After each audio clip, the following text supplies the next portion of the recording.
Adana woke up on her wedding day with a tightness in her chest she couldn't explain. Everyone said it was normal. They say brides always panic. But this didn't feel like excitement or nervousness. It felt like a warning.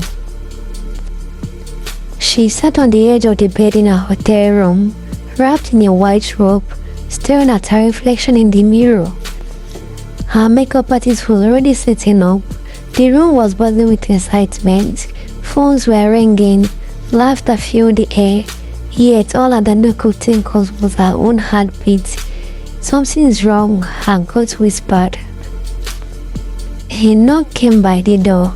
How is my best friend in the whole wide world and the latest bride to be doing? Her best friend Lola called out excitedly as she walked in. Lola was her chief bridesmaid, her sister inherit in both blood. There you are, Lola said, forcing a smile. Today is the day you finally become Mrs. Williams. Your biggest dream is coming true today, my friend. Adana smiled back, but her eyes searched Lola's face. Something felt off. Lola wouldn't hold her gaze for long, and her hands were slightly shaking. Are you okay, Lola? Adana asked. But of course, my friend. Why wouldn't I be? Lola quickly replied. Just nervous on your behalf. Adana nodded, even though something inside her tightened. If there was anyone she trusted with her life in this world, it was Lola. They have grown up together, shared secrets, dreams, tears, hope. And today, Lola will stand beside her as she married the love of her life. The hours passed in a blur. Hair, makeup, photos, and the signs kept piling up. Whispers stopped whenever Adana entered the room.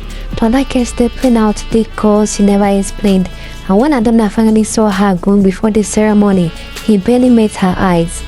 You look beautiful, he said softly.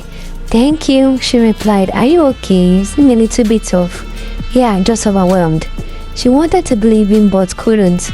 Everyone kept telling her how lucky she was. Perfect couple, fairy tale wedding, God has done it too, they were saying, but her heart refused to relax. As she stood at the entrance of the hall, holding her father's arm, music playing softly in the background, Adana felt her breath catch. This is it, she told herself. This is what you prayed for. The doors opened as she walked down the aisle. Slowly, guests smiling, phones raised, capturing the moment. She searched the crowd unconsciously. Her groom looked tense. Lola stood beside him, eyes glowing with tears.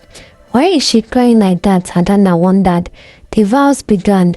Do you think I do? Chike answered, his voice shaking slightly. When it was Adana's turn, her lips trembled. I do, she finally said, even though her heart felt like it was saying goodbye. They exchanged rings. The official smiled. I now pronounce you husband and wife. Applause filled the hall. Cheers, music, joy. Adana smiled because she didn't know what else to do. After the ceremony, she excused herself quietly. I just need a moment, she said. She walked down the hallway, adjusting her threads, trying to breathe. The noise faded behind her. Then she noticed something. The door to one of the side rooms was slightly opened. She heard laughter, low, intimate voices. Her steps slowed. Her heart began to pound. She didn't know why she reached for the door, but she pushed it open, and everything shattered. Chike, her newly wedded husband, had his hand wrapped around Lola's waist. Their lips were locked in a deep, passionate kiss. For a second, no one moved. Time froze. Lola gasped and pulled away. Adana! Chike turned to his face, draining of color. Wait, Adana, this isn't... Adana couldn't hear anything anymore. Her ears rang, her body went numb. She stared at them, the two people she trusted the most in the world, together on her wedding day. How long? She asked quietly. Silence. How long have you two been sleeping together? Her voice cracked. Lola busted into tears. You weren't supposed to find out like this, she sobbed. Chike stepped forward. Please, listen to me, darling. Adana raised her hand. Her hands were shaking as she reached for the ring. Slowly, she slid it off her finger. I knew something was wrong.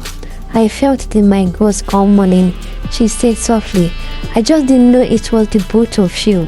She placed the ring on the table between them. Then she turned around and walked out. No screaming, no slap, no sing, just silence. Outside, the celebration continued. Guests laughed, music played, champagne flowed. No one noticed the bride walking away alone. As Adana stepped out into the sunlight, tears streamed down her face. Not loud, not dramatic, just quiet and heavy. She didn't only lose a husband that day, she lost two people she trusted with her life. As she walked away from the wedding hall in her white dress, Adana finally understood something painful but true. Sometimes the biggest betrayal came dressed as love.